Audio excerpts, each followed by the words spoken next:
buenos días.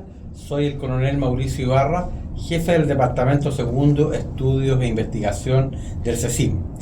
Y quiero darles la más cordial bienvenida a nuestro cuarto webinar del ciclo de conversatorios de este año. Como lo hemos señalado en oportunidades anteriores, esta actividad tiene el propósito de reflexionar y establecer diálogos respecto de temas vinculados a los ámbitos de seguridad y defensa. Como ustedes saben, este Centro de Pensamiento Militar es la organización del Ejército de Chile que promueve la gestión del conocimiento, el análisis estratégico, colaborando a su vez en el ámbito de la seguridad y defensa, a su vez también en las operaciones militares, la investigación científica y los estudios estratégicos. Ahora, para iniciar esta actividad, dejo con ustedes al analista del Departamento Segundo del CECIM, Diego Vidal, quien moderará el presente webinar con un interesante tema como es la guerra y el derecho internacional humanitario, junto a un destacado académico como es Ernesto Ferrada. Adelante, Diego. Muchas gracias, coronel, por la presentación.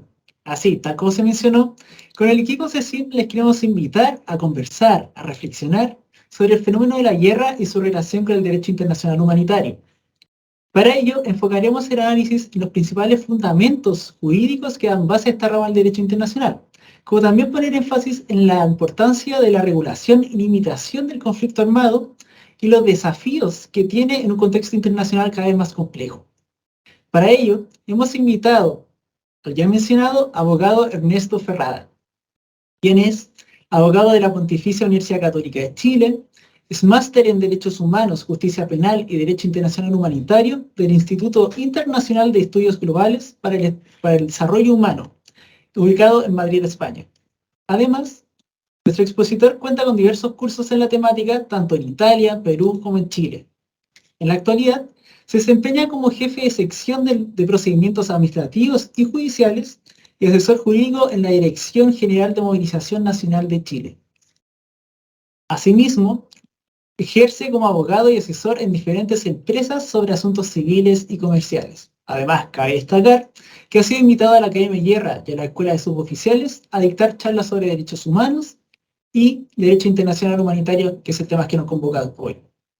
Antes de pasar a la exposición, quiero recordarles a los participantes que daremos paso a una ronda de preguntas una vez terminada, para que cualquier inquietud, duda que se tenga, puedan hacerla a través del chat de este webinar, para ser respondida posteriormente dentro de los límites del tiempo de esta presentación.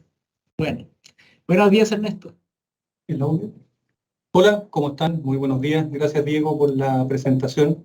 Muchas gracias a todos los asistentes por acompañarnos en la mañana de hoy a conversar sobre este tema, sinceramente algo desconocido, pero muy, muy interesante y aplicable de todas maneras a las situaciones que día a día podemos ver a través de la prensa en diversas partes del mundo. Lo primero, les voy a pedir si pueden colocar la presentación que hicimos para compartirla con todos ustedes, y en cuanto esté a la vista, iniciamos. Les recuerdo lo que dijo Diego, que sus preguntas pueden mandarlas por el chat de la presentación, y al final o durante esta iremos contestando las que nos alcancen. Ahí sí estamos viendo ya la presentación. Si alguien lo puede contestar, sí, la estamos viendo. Bueno, como les indicaron, el tema hoy día que nos convoca, el título que elegimos para este es el que aparece en la pantalla: la guerra y el derecho internacional humanitario. Estos son los tópicos que pretendo tratar, algunos más extensamente. Y vamos a partir con intentar analizar un concepto en cuanto a qué debemos entender por derecho internacional humanitario. Y en este sentido, lo que aparece en la pantalla es entiendo yo, una muy buena aproximación a lo que nos convoca. Es un conjunto de normas que, por razones humanitarias, trata de limitar los efectos de los conflictos armados. ¿Con qué objeto? Con objeto de proteger a las personas que ya no participan en los combates, y limitar los medios y los métodos de hacer la guerra. ¿Ya? Respecto de este concepto, esta aproximación al derecho internacional humanitario, recalcar un conjunto de normas, principalmente tratados internacionales, aunque no exclusivamente tratados internacionales integran el DIH, y que su finalidad es tratar de limitar efectos de los conflictos armados, efectos como la muerte, la destrucción, la pérdida de bienes, etcétera, etcétera, que estos conflictos usualmente provocan. ¿Respecto de quién?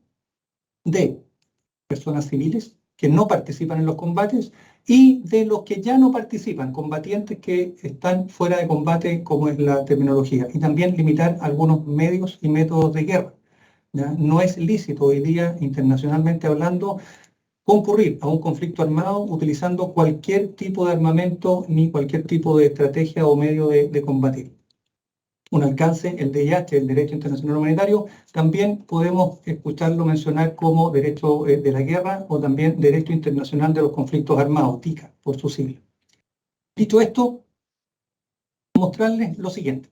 La flecha azul que tienen en pantalla, imagínense una situación de escalada de violencia, donde a la izquierda de la pantalla tenemos otras situaciones de violencia de un nivel inferior, y hacia la derecha estos van aumentando en intensidad. El derecho internacional humanitario lo encontramos aplicado relacionado con la guerra, la cual entendemos como un conflicto armado internacional. Hoy día, a diferencia de hace algunos años atrás, el término guerra lo encontramos limitado exclusivamente o principalmente a un conflicto armado internacional. Vamos a ver de inmediato qué significa eso. No aplicable o no exactamente aplicable este término guerra a conflictos armados de índole no internacional. ¿Ya? Dicho eso, agregar, el DIH se aplica solamente, insisto, se aplica solamente a lo que encontramos encerrado en el círculo rojo, o sea, en el área de los conflictos armados, ya sea nacionales o internacionales, ¿vale? Y no a las otras situaciones de violencia que pueden existir dentro de un país, pero a los cuales no se les aplica el derecho internacional humanitario y sí las normas de derechos humanos internacionalmente reconocidas, pero eso es otra materia que no vamos a conversar en el día de hoy. En cuanto a la definición de conflicto armado, no existe una norma internacional que defina qué es un conflicto armado, sino que a través de la jurisprudencia, a través de una sentencia de un tribunal internacional, particularmente el Tribunal Internacional que se creó para juzgar situaciones cometidas durante la guerra de la ex Yugoslavia en los años 90 del siglo pasado, alcanzamos y llegamos a una definición de lo que se entiende por conflicto armado. Y por conflicto armado se entiende al hecho de recurrirse a la fuerza entre estados o que exista una situación de violencia armada prolongada en el tiempo entre distintas autoridades gubernamentales entre sí, y también en los casos en que grupos armados organizados se enfrentan a autoridades gubernamentales o se enfrentan entre ellos, en estos últimos dos casos dentro de un Estado. Y ahí tenemos entonces la conceptualización, según el Tribunal Penal para la ex Yugoslavia, de lo que entendemos en el día de hoy por un conflicto armado.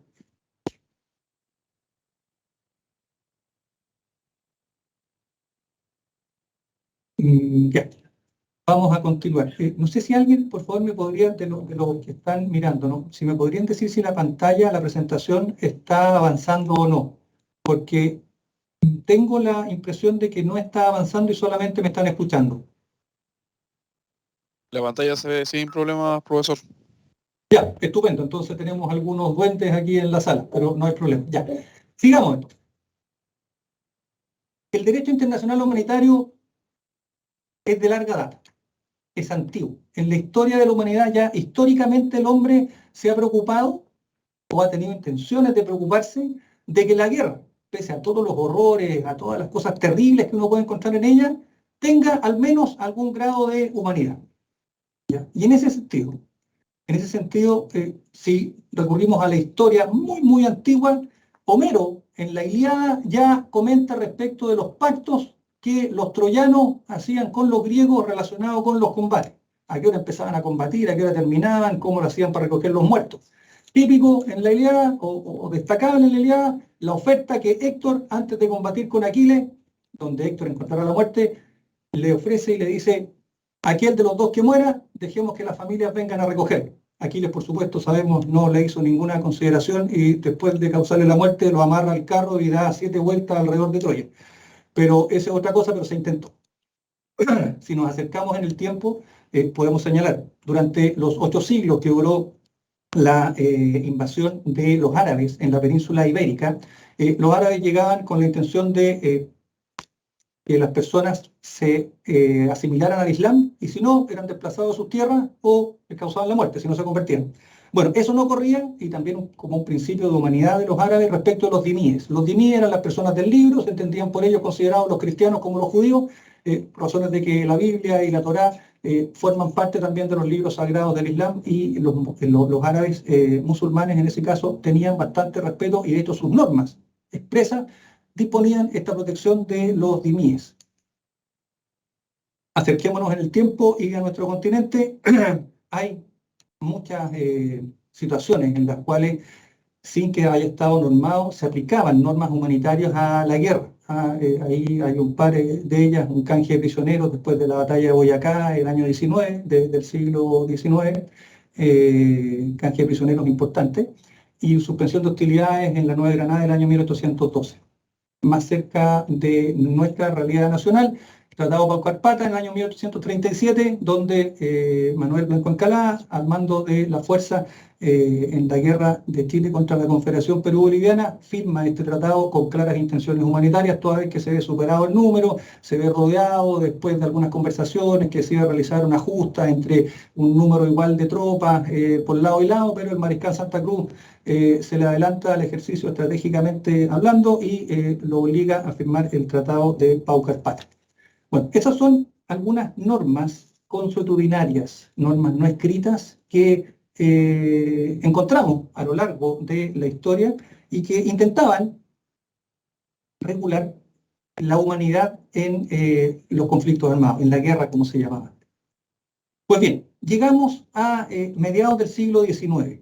Y a mediados del siglo XIX hay dos hechos que van a desencadenar que estas normas consuetudinarias hasta la época muten y se transformen o se vayan transformando y empiezan a concretarse en derecho positivo, tratados internacionales relacionados con la protección de las personas en los conflictos armados. Y en ese sentido, lo primero es mencionar al señor Henri Dunant, ciudadano suizo, que el año 1859, accidentalmente y en un viaje, se encontró en el medio de la batalla de Solferino y pudo presenciar de primera fuente la suerte que corrían todos los combatientes de uno y otro bando que se enfrentaban y que quedaban tirados en el suelo sin ningún tipo de asistencia, ninguno. Bueno, esto generó tal impresión en su persona que algunos años después, y por su gestión, se lograron dos cosas importantes respecto del VIH. Uno, se crea el Comité Internacional de la Cruz Roja, que sigue vigente hasta ahora y es uno de los principales articuladores internacionalmente a que se cumpla y a exigir el cumplimiento de las normas del VIH. Y lo otro es que, gracias a su gestión internacional, se logró la celebración del primer convenio de Ginebra. El primer convenio de Ginebra lo vamos a ver un poco más adelante, pero básicamente dice relación con la protección de la fuerza terrestre. ¿Qué pasa con los soldados que son heridos durante las acciones en combate terrestre? Eso respecto a Henri Dunant. Y lo otro importante que acontece en la segunda mitad del siglo XIX dice relación con lo ocurrido en Rusia. El zar Alejandro II, que se encontraba en ese tiempo a la cabeza de Rusia, se impresionó él personalmente muchísimo porque en Rusia se desarrollaron unas balas especiales que eran balas huecas, que tenían explosivos al interior, y esas balas causaban mucho más daño en los combatientes que eran impactados con ellas. Y el zar manifestó abiertamente su disconformidad con este tipo de balas. Y dijo, pero no podemos ser tan inhumanos de estar combatiendo con esto. ¿Cómo causarle tanto daño, tanto dolor a los soldados, aunque sean de la fuerza contraria? Es así como, a instancia de él, el año 1868 se suscribió un tratado internacional, el Tratado de San Petersburgo, donde se limitó el uso de estas balas explosivas. Bueno, estos dos hechos nosotros los podemos englobar y decir que en base a ellos se desarrollan dos conjuntos de normas. Una de ellas llamada Derecho de Ginebra, como aparece ahí en la pantalla a la izquierda, y otra llamada Derecho de la Haya, siendo el Derecho de Ginebra relacionado con la protección de las víctimas. Aquí encontramos, por ejemplo, lo que mencioné recién, el primer tratado de Ginebra, para proteger a las víctimas. ¿A quiénes? A las víctimas de los ejércitos terrestres. Y un segundo grupo de normas, que es el Derecho de la Haya, básicamente relacionado con la limitación de medios y métodos de combatir. Aquí también el ejemplo de San Petersburgo y la limitación de las balas huecas. Bueno, estos dos grupos de derecho, los dos confluyen y respecto de ellos existen normas consuetudinarias, como las que ya hablamos, y también tratados internacionales en la actualidad. De estos tratados internacionales, y particularmente relacionados con el derecho de Ginebra, vamos a aterrizar ahora y vamos a conversar particularmente de los acuerdos de Ginebra. Los acuerdos de Ginebra en cuanto a los convenios de Ginebra y sus protocolos adicionales, ¿ya? Solamente en el marco de la protección de víctimas, protección de personas. No hacen relación ellos a limitación de medios y métodos principalmente. Los convenios de Ginebra son 4. Se han suscrito estos convenios, estos acuerdos, desde fines del siglo XIX hasta mediados del siglo XX. La versión que rige hoy día en la actualidad de los 4 surge el año 1949. Si se fijan, 4 años después del término de la Segunda Guerra Mundial. En materia de derecho internacional humanitario, la Segunda Guerra Mundial, de todas maneras, es un hito importantísimo. La humanidad, post Segunda Guerra Mundial, dijo, no podemos seguir así, no podemos ser tan inhumanos incluso en la guerra, tenemos que hacer algo y sinceramente, bueno, por un lado surge la Organización de las Naciones Unidas, que dura hasta hoy día, y en materia de VIH, estos 4 convenios. Convenio de Ginebra 1, como ya lo mencioné, relacionado con la suerte que corren los heridos y los enfermos en las Fuerzas Armadas en campaña. Convenio de Ginebra 2, lo mismo, agregar la suerte que corren los heridos enfermos, agregamos los náufragos porque se refiere particularmente a las Fuerzas Armadas en el mar. El Convenio de Ginebra 3, relacionado con el trato que se debe tener con los prisioneros de guerra. Y el Convenio de Ginebra 4, relativo a la protección de vida a las personas civiles y a sus bienes en tiempos de guerra. Al año 1949, esto pareció fenomenal. Cubríamos todos los aspectos que se vieron, o se corregían todos los aspectos que se vieron, que durante el enfrentamiento mundial de la Segunda Guerra Mundial no cubrían las normas de derecho existentes. De hecho, si se fijan por los años, a la Segunda Guerra Mundial estaban vigentes solamente el Convenio de Ginebra 1, 2 y 3. El 4 todavía no existía.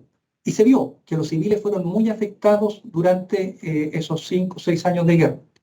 Entonces se crea este cuarto Convenio de Ginebra. Lo que pasó fue que al poco avanzar en el tiempo,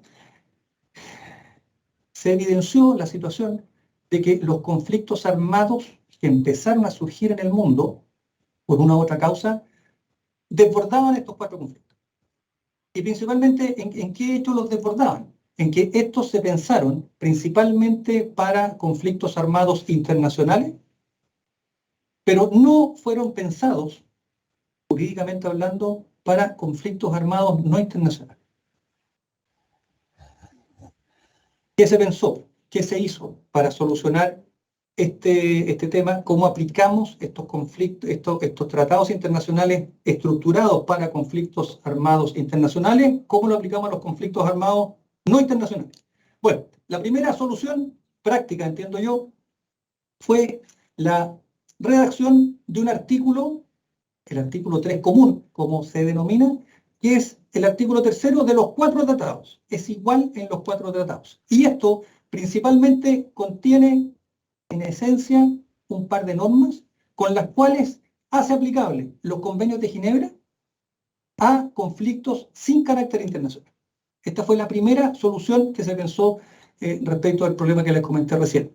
En pantalla los temas, las obligaciones que tienen los estados en estos conflictos armados, los participantes de estos conflictos armados no internacionales que deberían cumplirse.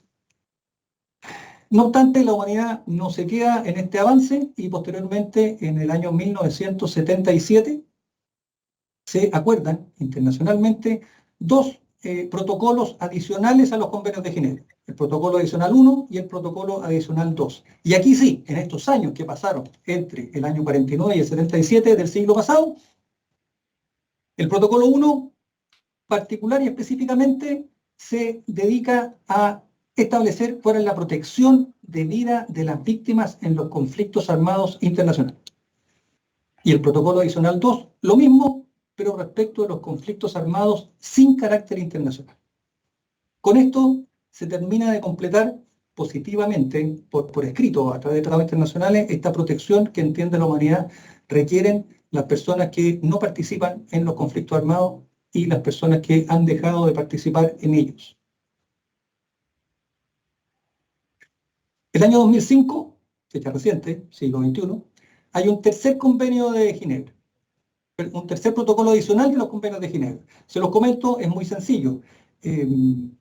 Los convenios 1 a 4, en el convenio 1 se establece el distintivo internacional de la Cruz Roja, señal de protección, distintivo que utilizan la fuerza, el personal sanitario, principalmente en las Fuerzas Armadas, donde sea. Se le había agregado con el paso del tiempo la media luna roja, que también está reconocida internacionalmente, y durante algunos años, a principios del siglo, posterioridad a la declaración de los tratados, se ocupó también, que aparece en pantalla, que es el león y el sol rojo. Bueno, este tercer protocolo adicional de los convenios de Ginebra establece un nuevo símbolo que se suma a los anteriores y que es el cristal rojo que ahora aparece en la pantalla. Con la aparición de este y con el paso del tiempo, el león y el sol rojo dejan de utilizarse, ya no se los reconoce internacionalmente como indicadores de zonas o de personal protegido por el DIH. Los otros tres sí son los que están vigentes. Bueno, esto era solamente sobre el aporte del tercer convenio de Ginebra. Entonces, ahora, respecto a la correspondencia entre las normas y los hechos, volvemos a nuestra flecha azul del principio. Hacia la derecha hay una mayor situación de violencia, tenemos los conflictos armados, y hacia la izquierda, menores situaciones de violencia cubiertas por los derechos humanos. En cuanto al conflicto armado internacional, normas aplicables, el convenio de Ginebra 1 a 4, los convenios de Ginebra 1 a 4 y el protocolo adicional 1. Y respecto de los conflictos armados no internacionales, el artículo 3 común y el protocolo segundo del convenio de Ginebra. ¿Ya? Eso en cuanto a qué normas se aplican a cuáles hechos. Esa es la correspondencia. Ahora, la norma, en cualquier ámbito, y en el que estamos conversando también, si no tiene dónde ser alegada, si no existe alguna entidad que diga qué es lo justo, cuál es el derecho, y que en el caso que estamos hablando aplique las sanciones que le corresponden a los responsables por ella, queda sin aplicación.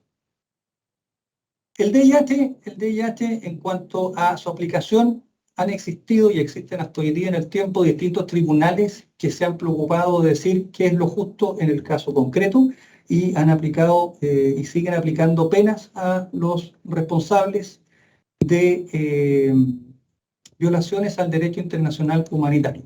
En este sentido, los tribunales más antiguos que encontramos en la época moderna aparecen en pantalla: el Tribunal de Nuremberg y el Tribunal Internacional para el Lejano Oriente, el año 1945, donde se juzgaron a los responsables por violaciones a los convenios de Ginebra principalmente, y otros acuerdos que existían a esa fecha. El de Nuremberg respecto de la guerra en Europa, y el del Lejano Oriente respecto a la guerra en el Pacífico, en Japón, en toda esa zona. Posteriormente, un largo salto en el tiempo, encontramos en el año 1993, se creó particularmente a efecto del conflicto armado que se vivía en la ex Yugoslavia, el Tribunal Penal Internacional para la ex Yugoslavia, y lo mismo el año 1994, paralelo este y el anterior de las Naciones Unidas, se crea el Tribunal Penal Internacional para Ruanda, en relación con el genocidio que se lleva a cabo en este país con ocasión de la guerra civil existente en este. Al mecanismo me voy a referir a continuación. Problemas con estos tratados internacionalmente hablando, se les critica. ¿Por qué se les critica a estos tribunales? Se estima que son comisiones ad hoc, o sea que son constituidos con posterioridad a los hechos para juzgarlos, cosa que repugna con normas del derecho penal en general. Uno puede exigir, debe exigir y tiene derecho a ser juzgado por un tribunal imparcial y que esté constituido con anterioridad a que yo cometa los hechos. Sin perjuicio de eso, igual existieron, hicieron su trabajo. El Mecanismo de las Naciones Unidas para los Tribunales Penales Internacionales del año 2010 es una institución que existe hoy día al alero de las Naciones Unidas. Aquí una imagen más o menos de cómo funciona, pero en relación con los últimos dos tribunales penales internacionales, el de Yugoslavia y el de Ruanda. Estos estuvieron en funcionamiento, el de Ruanda hasta el año 2015 y el de Yugoslavia hasta el año 2017. Todo lo que quedó pendiente en cuanto a cumplimiento de sentencia y materias administrativas se sigue desarrollando al alero de este mecanismo que es supervigilado por las Naciones Unidas y que, como les digo, funciona hasta el día de hoy. En relación con la crítica que les mencioné recién, de que cómo puede ser que se creen tribunales para juzgar ciertos hechos y que no exista un tribunal que lo juzgue y que exista con anterioridad a estos hechos que va a juzgar, es que el año 1998 se termina de negociar y se suscribe por distintos países en el mundo, y el año 2002 entra a funcionar la Corte Penal Internacional. El año 1998 se acuerda el Estatuto de Roma, Tratado Internacional, y en él se establecen 4 crímenes internacionales, que vamos a ver a continuación cuáles son, y además se establece este primer Tribunal Internacional de materia penal y que se dedica a juzgar a las personas, y esto es importante repetirlo, a las personas a las cuales se acuse de cometer los delitos que el mismo tratado establece. ¿Ya? Se encuentra ubicado el día de hoy en la ciudad de La Haya. Importante comentar, tiene una competencia, este tribunal, una competencia complementaria. ¿En qué sentido complementaria? Los primeros tribunales llamados a conocer y a juzgar por hechos que alguna persona haya cometido en un conflicto armado nacional o internacional en temas de derecho internacional humanitario corresponden a los tribunales del mismo Estado. Cuando estos tribunales no pueden conocer de estos hechos o no quieren conocer porque a lo mejor están de acuerdo con ellos, se activa esta competencia complementaria del Tribunal de la Corte Penal Internacional. Esto bien sencillo, es un poco más alambicado esto, como decimos los abogados, pero básicamente funciona así la competencia complementaria del Tribunal de la Corte Penal Internacional. Y es independiente de las Naciones Unidas. No como la Corte Internacional de Justicia, que existe también hoy día, pero es para otro tipo de asuntos, problemas entre Estados, que depende directamente, es uno de los órganos de las Naciones Unidas. Este es un tribunal internacional aparte, independiente. El primero es. Estos son los cuatro delitos internacionales que crea el Estatuto de Roma: crimen de lesa humanidad, crimen de guerra, crimen de genocidio y crimen de agresión. Una pequeña explicación de cada uno de ellos. El crimen de lesa humanidad dice relación con actos atroces, describe el tipo penal, cometidos en contra de población civil de manera sistemática y al amparo de las autoridades del gobierno, ya sea porque ellas son las que lo gestionan, lo organizan, o porque ellas están en conocimiento y lo permiten. Básicamente esos son los delitos de lesa humanidad. Crímenes de guerra, principalmente cualquier vulneración grave, sistemática y generalizada del derecho internacional humanitario. El crimen de genocidio, el intento de eliminación de un grupo étnico, racial, religioso o sexual. Y el crimen de agresión, principalmente, es el uso de la fuerza en contra de otro Estado. Hoy día, a diferencia de antes, hasta la época de la Segunda Guerra Mundial, hoy día no existe derecho a la guerra. Entendemos el DIH como el derecho en la guerra, pero no existe, como existía y se reconocía en la antigüedad, que un Estado tenía derecho a agredir a otro, con una sola excepción, que son los casos de legítima defensa. O sea, es lícito para un Estado aplicar la fuerza en contra de otro cuando anteriormente a eso este Estado sufrió un ataque. Eso en cuanto a los 4 crímenes. ¿Cómo le ha ido a esta Corte Penal Internacional? Aquí algunas de sus principales sentencias entre el año 2012 y 2016. ¿Ya? 14 años, Tomás Lubanga, conflicto armado en el Congo. Germain Katanga, 12 años, también conflicto armado en el Congo. Ellos dos eran líderes de las fuerzas que combatían en este país africano, aunque eran opositores en el terreno, ahora comparten la cárcel. Respecto al conflicto armado en Mali, en el año 2016 se condenó a la persona que aparece ahí a 9 años, y también por el conflicto armado del Congo, 18 años para Jean-Pierre Bemba. lo que sí el año 2018, esto son las condenas, en 2018, por ejemplo, la condena a Benbás se levantó completamente y lo declaró inocente el tribunal la Corte de Apelación. Crítica a la Corte Penal Internacional, si se fijan, aquí es un listado de las investigaciones que sigue hoy día en curso de esta Corte. Estos son todos los estados donde están siendo investigados personas por eventuales delitos o crímenes de este tipo. Si se fijan, todos los que están en el color rojo, veo yo aquí o algo así, son países africanos. Esta es una de las críticas que se le hace a la Corte. Juzga solamente o interviene solamente en hechos de países que no tienen, sinceramente, un mayor peso en el mundo, ¿ya?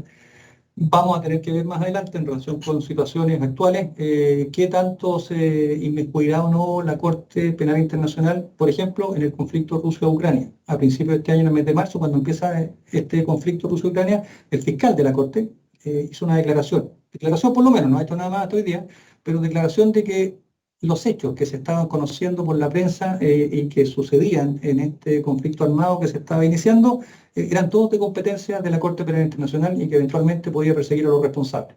Por lo menos ahí tenemos una declaración. Veremos que ver más adelante si continúa con algún tipo de investigación. Otros tribunales internacionales que han existido en el tiempo, sí, hubo un tribunal especial para investigar los hechos acontecidos en la Guerra Civil de Sierra Leona, el año 91 al 2002, hubo algunos condenados. Ese es interesante, el de Sierra Leona, porque es primera vez que se condena a un jefe de Estado en ejercicio. Al jefe de Estado de Sierra Leona lo condenaron a 50 años de cárcel, que hoy día cumple en el Reino Unido. También se establecieron dentro del Poder Judicial en Camboya salas especiales, un acuerdo de Camboya con la ONU para conocer hechos de la revolución que existió allá entre los años 75 y 79, y algunos de sus responsables han sido condenados.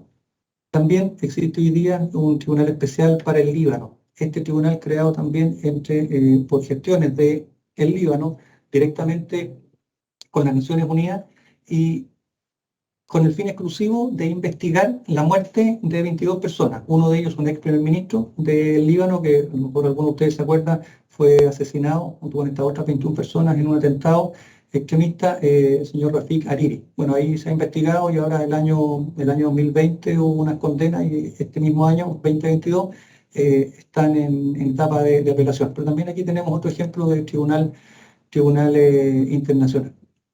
Ahora, veamos algo de actualidad. Conflicto armado Rusia-Ucrania. Primer tema, en relación con lo que hemos venido conversando. ¿Nos encontramos, en este caso, frente a un conflicto armado internacional? Puede parecer básica la pregunta, pero la respuesta no es nimia. Dependiendo de la respuesta que le demos a esta pregunta, que le demos nosotros hoy día acá, o que le den los participantes, o que le den los jueces, van a ser las normas que son aplicables. Entonces, la pregunta ¿es un conflicto armado internacional, sí o no? Y no es que se las haga a ustedes, perdonen, no tenemos aquí bilateralidad de la audiencia. Quería tomar un poquitito de agua porque se me había secado la garganta.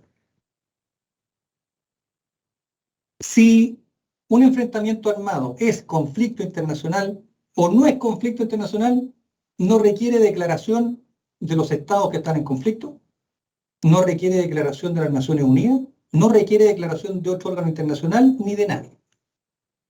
¿Es conflicto armado internacional?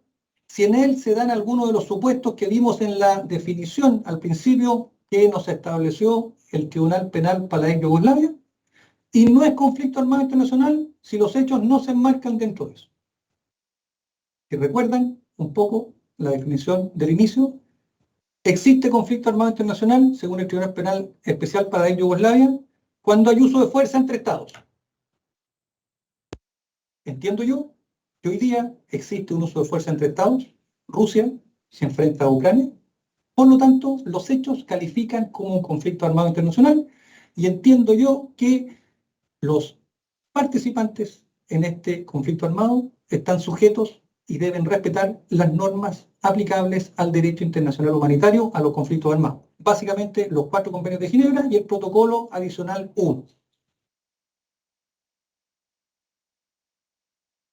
Esta es la pregunta que ella va a contestar. Normas que resultan aplicables, las 2 que acabo de contestar. Y en base a eso, a continuación, algunas noticias que extractamos de medios de comunicación social en el mundo, a las cuales, a los hechos que nos muestran estas noticias, vamos a tratar de darle alguna respuesta, aplicando el derecho internacional humanitario. No desde el punto de vista de quién es responsable o quién no, pero sí haciendo algo de ciencia ficción jurídica, entendiendo lo que podría pasar más adelante en un tribunal.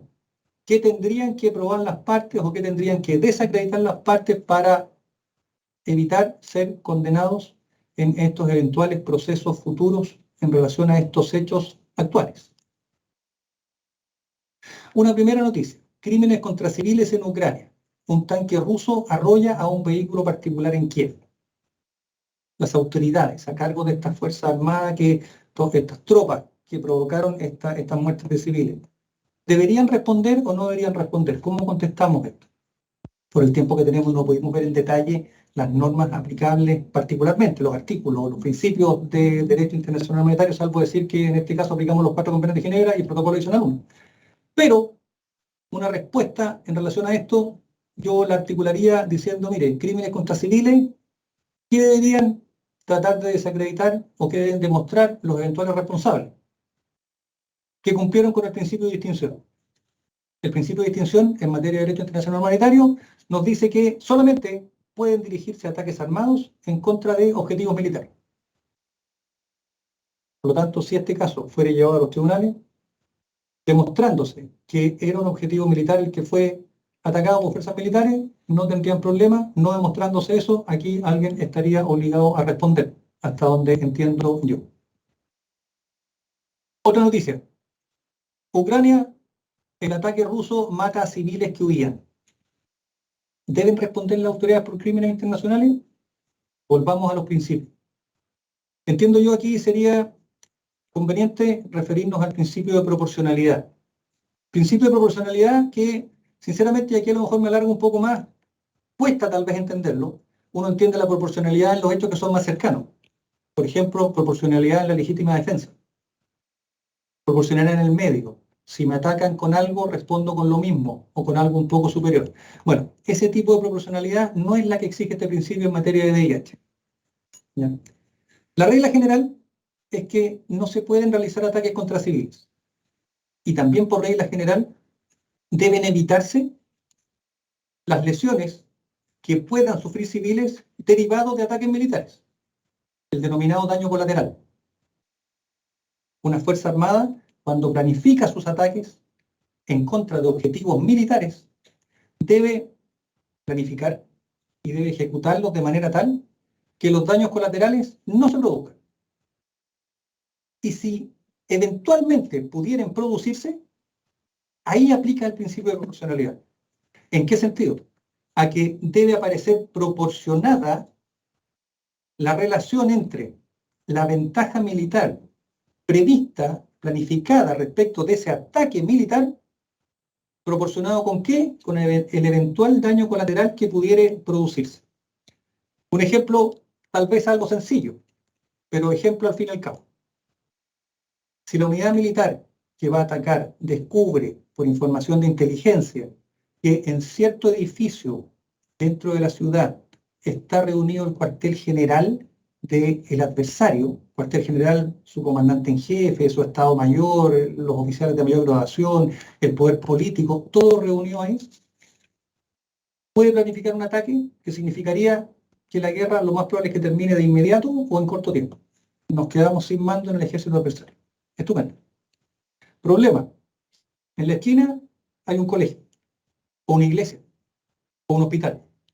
Y si atacamos, un ataque aéreo en contra de esta instalación, hicimos el cálculo, lo más probable es que van a haber esquirla, la onda expansiva llega hasta allá, y eventualmente van a morir 3 personas civiles que no tienen nada que ver en este conflicto. En este caso yo entiendo que aplicando el principio de proporcionalidad, la ventaja militar prevista y considerada con este ataque, destruir a todo este cuartel general, a todas las autoridades del adversario y que eventualmente termine la guerra, es proporcional con este eventual daño colateral que se pudiera producir de que fueran afectados o que murieran 3 personas. Les cambio la situación, mantengamos la iglesia, mantengamos el hospital, mantengamos el colegio, pero las personas que vamos a atacar no es un cuartel general, sino que es una escuadra de fusileros. Son 10 soldados con fusiles. Si ataco, ¿destruyo a los soldados? Sí. ¿Cumplo con un objetivo militar? Sí.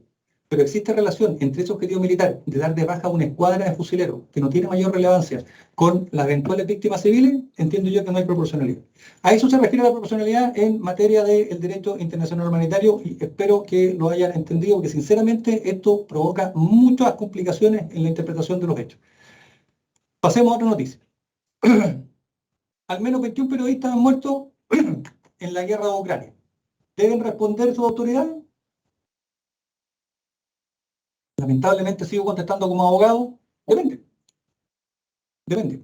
¿Cuál fue el objeto de eliminación de estos periodistas? ¿Fue algo sistemático? ¿Alguna de las partes en conflicto dio instrucciones y se dedicó a eliminar periodistas porque era incómodo las noticias que estaban sacando a la luz pública? ¿O estos 21 periodistas es un lamentable total por situaciones dispersas? Porque estaban ahí en el lugar de los hechos, y uno de los riesgos que corren los periodistas cuando van a reportear este tipo de actividades. Tendríamos que ver, porque si es la primera situación que conté, si hay algo sistemático en contra de los periodistas, tal vez las autoridades a cargo o que dieron estas instrucciones podrían responder por crímenes de lesa humanidad, que conversamos en un principio. Genocidio en Ucrania, delicada polémica y una cuestión difícil de probar. Muy difícil. Muy difícil. Con los movimientos de tropas, se han retirado fuerzas rusas de ciertos lugares y Ucrania ha afirmado esta noticia de que se encuentran fosas comunes, personas muertas, etcétera, etcétera. ¿Se puede llevar al tribunal? Sí, eventualmente, podría llevarse al tribunal. ¿Y qué tendrá que acreditarse? Que estas personas, que lamentablemente fueron encontradas muertas, fueron asesinadas dentro de una planificación general que tenía como principal objeto eliminar al grupo al cual esas personas pertenecían. Un grupo, 4 motivos solamente: racial, étnico, religioso, sexual. Fuera de eso, caemos en delitos de lesa humanidad. Tendrán que cumplir, tendrán que responder las autoridades, como les digo, en un tema que más adelante, en un próximo webinar, tal vez podemos conversarlo respecto de cómo ha trabajado la Corte Penal Internacional o los tribunales internos, si es que se juzgan estos hechos. Nuestra última noticia: Rusia ha utilizado más de 200 tipos de armas prohibidas en la guerra de Ucrania. ¿Se acuerdan lo que les comenté al principio? Que existía el derecho de Ginebra y el derecho de la Haya. Bueno, esto se va a hacer un poco más con el derecho de la Haya, limitación de medios y métodos. No pueden las tropas combatir con cualquier tipo de armas. Hay armas que están prohibidas. A Rusia se le ha achacado el hecho de combatir, de utilizar estas armas en contra de la población, en contra de las tropas. También, en tanto se logre desacreditar el hecho, no deberían tener ningún problema y ninguna preocupación los líderes del país que la ocupa, y si no, deberían preocuparse. La experiencia internacional indica que tarde o temprano estas personas que son los responsables de organizar, de dar las órdenes, las instrucciones para que se cometan este tipo de actos atroces o se utilicen estas armas que no deberían utilizarse, pasan a los tribunales. Con las críticas que ya conversamos, pero son llevados ante los tribunales para que se les exija que respondan por sus hechos. Ya, me están soplando aquí que parece que estamos en el tiempo, así que a modo de conclusiones, para contestar algunas preguntas que ya nos pasaron aquí, que vamos a tratar de hacer alguna respuesta adecuada. La revolución de la guerra es tan antigua como la guerra misma, lo vimos. Hay evidencia histórica de lo anterior. Sin perjuicio de eso, desde mediados del siglo XIX hasta mediados del siglo XX se produce un adelanto y se logra normar positivamente, no en forma consuetudinaria, en forma de tradición, las normas que van a regular, las normas que deben cumplir los estados cuando se enferman, lo que deben cumplir las Fuerzas Armadas cuando están en estos conflictos armados internacionales, o los conflictos armados no internacionales, los participantes en ella, que a veces no son fuerzas armadas, sino que son solamente grupos armados organizados, también deberían cumplir. Hoy día, superadas las críticas, existe un órgano jurisdiccional permanente, la Corte Penal Internacional, donde pueden ser juzgadas las personas por estos crímenes que se cometen durante los conflictos armados. Lo que sí, no obstante que existen los resultados de la Corte hasta el día de hoy son discutibles tanto por la entidad, por la cantidad de condenas que se han dictado pese a los años que lleva funcionando y por las características de las personas que son juzgadas, que usualmente no pertenecen a los países que tienen mayor preponderancia en el concierto mundial. Bueno, eso en cuanto a las conclusiones, y ahora aquí me pasa, Diego, algunas preguntas que vamos a intentar dar una respuesta, porque las preguntas son muy inteligentes y esperemos que la respuesta sea tan inteligente como la pregunta. A ver, ¿existe algún convenio de Ginebra o similar que se refiera a la Fuerza Aérea, así como ayuda para el Ejército Terrestre y otro para la Fuerza Aérea Naval? Muy buena pregunta, muchas gracias, en realidad es una duda. No, no existe. No hay ninguna norma de derecho internacional humanitario, un tratado de derecho internacional humanitario como el de Ginebra I, que protege a la Fuerza Terrestre, o el de Ginebra II, que protege a la Fuerza Armada en el mar, que protege particularmente a la Fuerza Aérea. ¿Por qué? La explicación que alguna vez tuve de un antiguo y muy buen profesor, porque se considera la Fuerza Aérea no tanto como una Fuerza Armada en sí, sino que se les considera principalmente como un arma, como que los aviones, como que los helicópteros son armas, esto sin desmerecer, por supuesto, a las personas integrantes de la Fuerza Aérea. Esta es la consideración jurídica que se hace. Y por lo tanto se entiende que no requieren una protección especial, no requieren un tratado internacional que se refiera solamente a ellos, sino que a los integrantes de la Fuerza Aérea se les aplica las normas del derecho internacional que ya sea aplicable a la tierra, si están en tierra, o aplicable en el mar, si van arriba a un portaaviones, por ejemplo. Ya. Así que la respuesta es no, no existe uno.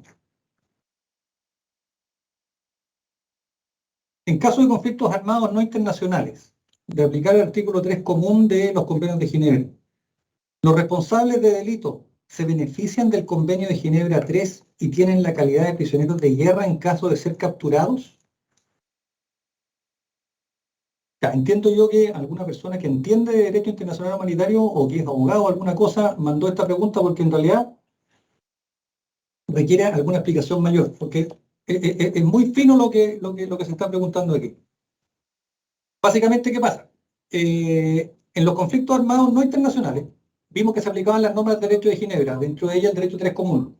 El tema es que se aplican las normas de derecho de Ginebra en un caso de conflicto internacional, conflicto no internacional, donde estén enfrentados el gobierno, por ejemplo, con grupos armados organizados.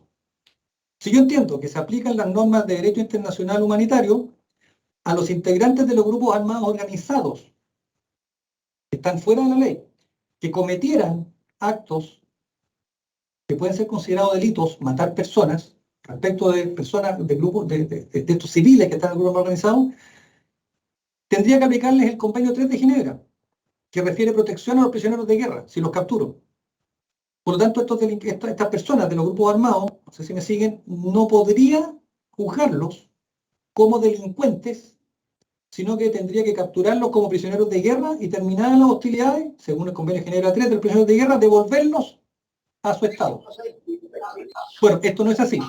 Esto no es así. En los conflictos armados no internacionales, cuando aplico el artículo 3 común, el artículo 3 común expresamente establece que la aplicación del artículo no va a cambiar la consideración jurídica de estas personas. Por lo tanto, en estos casos, donde en conflictos armados no internacionales aplico las normas del derecho internacional humanitario, a los integrantes de los grupos armados organizados que le apliquen el artículo 3 común, siempre los voy a considerar como delincuentes. Y por lo tanto, los puedo tomar detenidos como delincuentes, los puedo meter a la cárcel como delincuentes y juzgarlos como delincuentes y no se benefician del convenio de Ginebra 3 en relación con los prisioneros de guerra. ¿Cuántas preguntas más alcanzamos a contestar? Sí, una más. ¿Una más? Ya. Última pregunta. Ya. Esta sale... todas las veces que me toca conversar o hacer clase, siempre preguntan esto. Parece que es interesante el tema de los paracaidistas. Pregunta muy corta. ¿Está prohibido dispararle a los paracaidistas en el aire después que salen del avión y van cayendo a tierra? ¿Está prohibido por el derecho internacional humanitario? ¿Sí o no? La respuesta única y categórica es no, no está prohibido. Los paracaidistas que saltan de su plataforma aérea y van cayendo, van en una clara intención de combate. En cuanto llegue al piso, la bota toca la tierra, el hombre suelta el paracaídas y se pone a combatir. Por lo tanto, es lícito dispararles en el aire. Hay una sola excepción. Las tripulaciones de aeronaves. Si una aeronave de combate es derribada, si su tripulación, si su piloto logra eyectarse, logra saltar después de que es derribada, esos paracaidistas cuya aeronave fue derribada sí tienen protección del DIH. A ese tipo de paracaidistas no es lícito dispararles. Cuando llegan a tierra, deberían ellos comportarse como prisioneros de guerra, en el entendido que están fuera de combate porque su arma, el avión, quedó fuera de combate, ellos también, y se les debe tratar como prisioneros de guerra. Salvo que ofrezcan resistencia y con el armamento personal de puño que hayan logrado sacar del avión, ellos quieren seguir combatiendo donde son tratados como combatientes. Resumen, no hay prohibición de dispararle a los paracaidistas cuando van cayendo en el aire, salvo los que se hayan eyectado o tripulaciones de aviones de reloj. Ya, esa era la última pregunta. Ha sido un placer por mi parte y espero se hayan entretenido, que hayan aumentado sus conocimientos y nos veremos en alguna otra oportunidad. Que estén muy bien. Hasta luego.